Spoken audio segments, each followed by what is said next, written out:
Hello বন্ধুরা, আমি কবিতা তোমাদের সামনে আবার চলে এসেছি নতুন একটা রেসিপি নিয়ে। তো আজকে আমি এসেছি পেঁপের শুক্তো নিয়ে। তো এটা আমি কিভাবে বানাবো চলো দেখে নেওয়া যাক।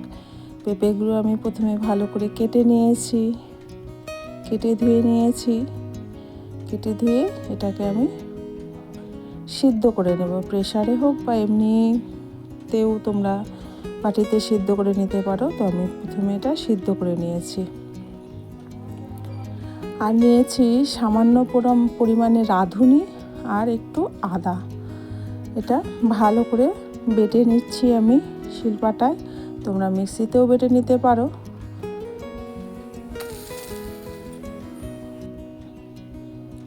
তো দেখো আস্তে আস্তে আমি কিভাবে করে করছি। তো এটাতে খুব বেশি তেল লাগে না, সামান্য পরিমাণে 2 চামচ পরিমাণে তেল দিয়েছি, সামান্য রাঁধুনি আর তেজপাতা ফোড়ন দিয়ে দিলাম। তো নতুন বন্ধু যারা এসেছো আমার চ্যানেলে তারা অবশ্যই একটা লাইক করে দিয়ে পুরো ভিডিও দেখে একটা কমেন্ট করে যাবে। আর যদি ভিডিও খুব ভালো লাগে তাহলে চ্যানেলটাকে সাবস্ক্রাইব করে অল বাটনটা প্রেস করে দেবে। তাহলে যেসব ভিডিও নিত্য নতুন আনবো সেসব তোমরা আগে পেয়ে যাবে।